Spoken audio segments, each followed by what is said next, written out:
बोईर के पर तिन दाई बाहिर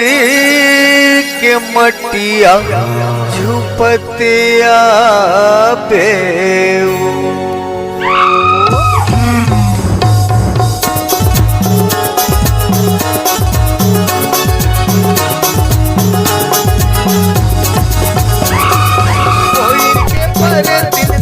बाहिर के मटिया मटिया मटिया मटिया कोई के पर दिन दाई बाहिर के मटिया झुपतिया पे कोई के पर दिन दाई बाहिर के मटिया झुपतिया पे रचे हम जवारा नवी दिन नवी रती हक लतिया पे वो रचे हम जवारा नवी दिन नवी रती हजपतिया पे कोई के पर दिन दाई बाहिर के मटिया झुपतिया पे रचे हम जवारा नव दिन नव रती हक लतिया पे ओए हम जवारा नव दिन नव रती हजपतिया पे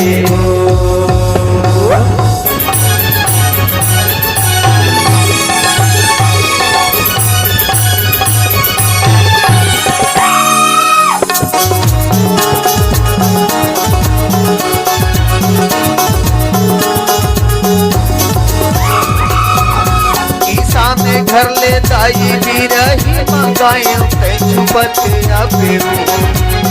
किसान घर ले दाई भी रही मंगाए झुपतिया पे किसान घर ले माता भी रही मंगाए झुपतिया पे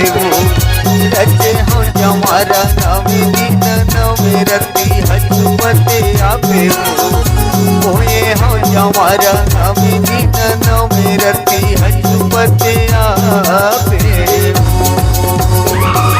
कोई के पर दिन दाई बाहिर के मटिया झुपतिया पे रचे हो जवारा नव दिन नव रतिया खेलतिया पे होए हो जवारा नव दिन नव रतिया झुपतिया पे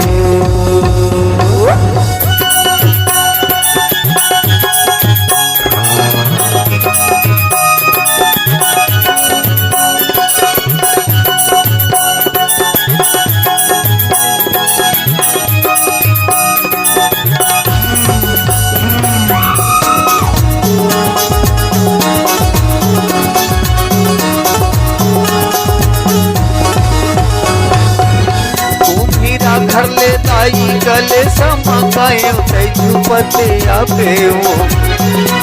मेरा घर ले दाई गले समगाए झुपतिया पे मेरा घर ले दाई गले समगाए झुपतिया पे रचे हो जमारा नवी दिन नवी रती हजपतिया पे होए हो जमारा नवी दिन नवी रती हजपतिया पे कोई के पर दिन दाई बाहिर के मटिया झुपतिया पे रचे हो जमारा नव दिन नव रतिया खेलतिया पे होए हो जमारा नव दिन नव रतिया झुपतिया पे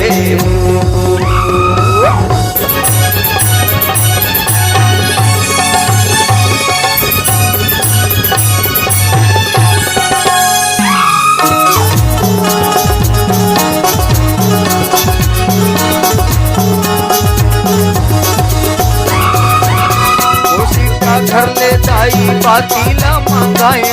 झुपतिया पे कोशिका घर ले दाई बातीला मंगाए झुपतिया पे कोशिका घर ले माता बातीला मंगाए झुपतिया पे रचे हो जमारा नवी दिन नवी रती हजपतिया पे जवारा नवी दिन नवे रती हजपते आवे कोई के पर तिरताई बाहिर के मटी हजपते आवे रचे हो जवारा नव दिन नवे रती हजलते आवे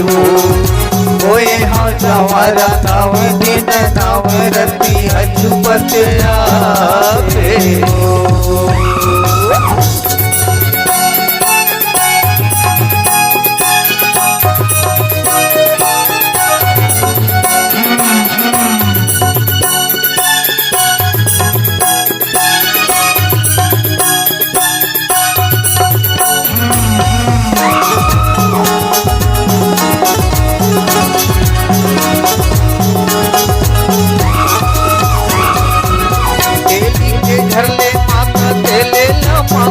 छुपते आवे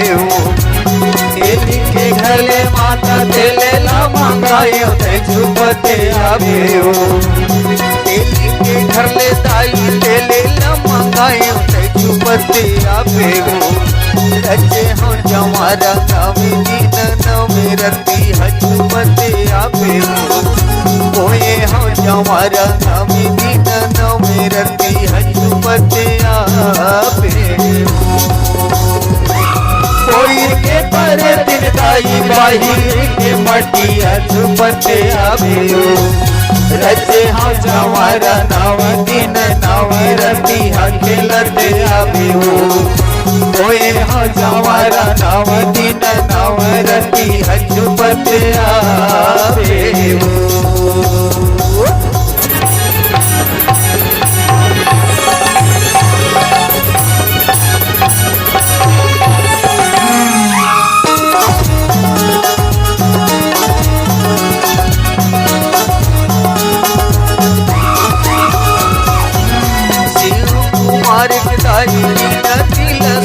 छुपते आवे शिव कुमार के दाई दिल सुने के छुपते आवे शिव कुमार के दाई दिल सुने के छुपते आवे रचे हो जवारा नवी दिन नवे रती हजपते आवे कोई हो जवारा नवी दिन नवे रती हजपते आवे कोई के पर तिरताई बाहिर के मटिया मटिया मटिया मटिया कोई के पर तिरताई बाहिर के मटिया छुपते आवे रचे हो जवारा नव दिन नव रती हजलते आवे कोई हो जवारा नव दिन नव रती हजलते आवे रचे हो जवारा नव दिन नव रती हजपते आवे कोई हो जवारा नव दिन नव रती हजलते आवे। यदि आप अपने आवाज को लोगों तक पहुंचाना चाहते हैं तो चले आइए शिव साउंड मीरा रिकॉर्डिंग गढ़सिवनी। संपर्क नंबर 9977735218।